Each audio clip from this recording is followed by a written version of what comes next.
Penyerahan uang pengganti kerugian negara sebesar 13 triliun 255 miliar 244 juta 538.149 rupiah. Boleh kita berikan tepuk tangan sekali lagi? Ada sekitar 25 artis yang diduga terlibat TPPU Rafael Alun. Berdasarkan penuturan Sekretaris Pendiri IAW, Iskandar Sitorus, dari 25 daftar artis tersebut diduga ada 3 band besar yang juga ikut terlibat. Assalamualaikum warahmatullahi wabarakatuh. Indonesia, negara kita, merupakan negara dengan populasi muslim dan muslimah salah satunya yang terbesar di dunia. Ada sekitar 87% dari total penduduk di Indonesia. Mayoritasnya adalah muslim dan muslimah semua. Itu lebih dari 247 juta jiwa orang muslim dan muslimah yang tinggal di Indonesia. Di sisi lain, banyak kasus-kasus yang tidak mencerminkan kita sebagai seorang muslim dan muslimah sejati di Indonesia ini. Apa yang paling jelas? Yang paling jelas ialah kasus-kasus korupsi yang dilakukan oleh para koruptor di negara ini.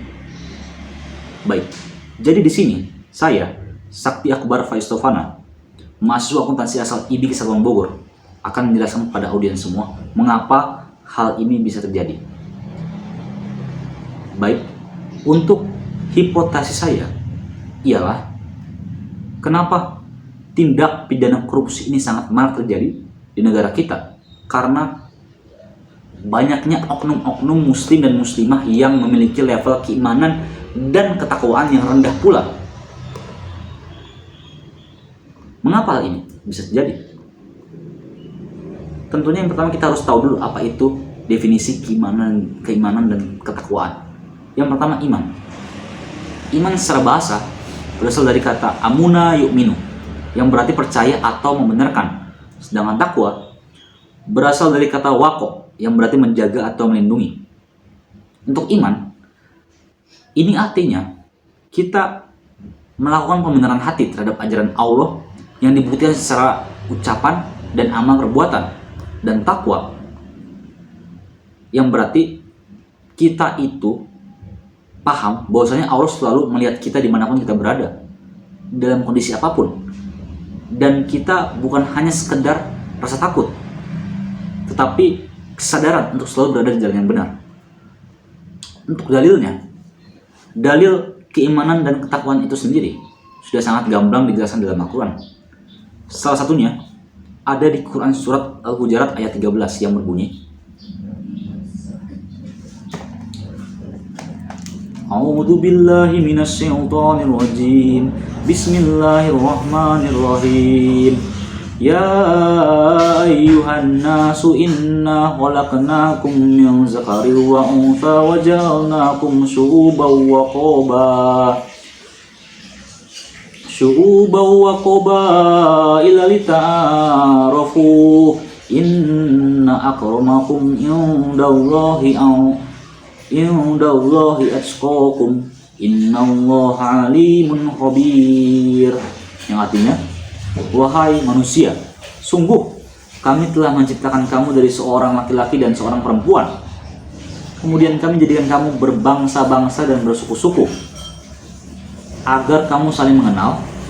Sungguh yang paling mulia di antara kamu di sisi Allah ialah orang yang paling bertakwa. Sungguh Allah Maha mengetahui dan Maha teliti. Apa artinya ini?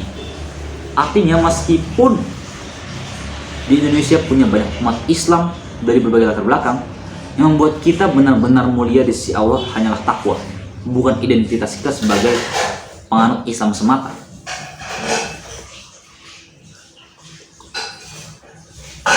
Lalu bagaimana solusinya agar tindak pidana korupsi ini tidak lagi ada atau diminimalisir di negara kita?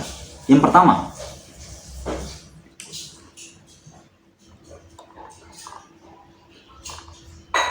tanamkan iman sejak dini lewat pendidikan agama yang berfokus pada akhlak, bukan hanya hafalan. Yang kedua, bangun budaya takwa dengan menyebut Allah dalam setiap urusan. Yang ketiga, perkuat pengawasan dan transparansi agar tidak ada ruang untuk menyalahgunakan wewenang. Kesimpulannya, memiliki banyak umat Islam tidak otomatis membuat bangsa ini bebas dari masalah moral. Yang menentukan adalah kualitas iman dan takwa di hati setiap individu. Kalau iman jadi fondasi dan takwa jadi pedoman, insya Allah Indonesia akan jadi bangsa yang bukan hanya religius secara nama, tapi benar-benar beradab dan bermartabat di hadapan Allah Subhanahu wa taala. Sekian dari saya. Assalamualaikum warahmatullahi wabarakatuh.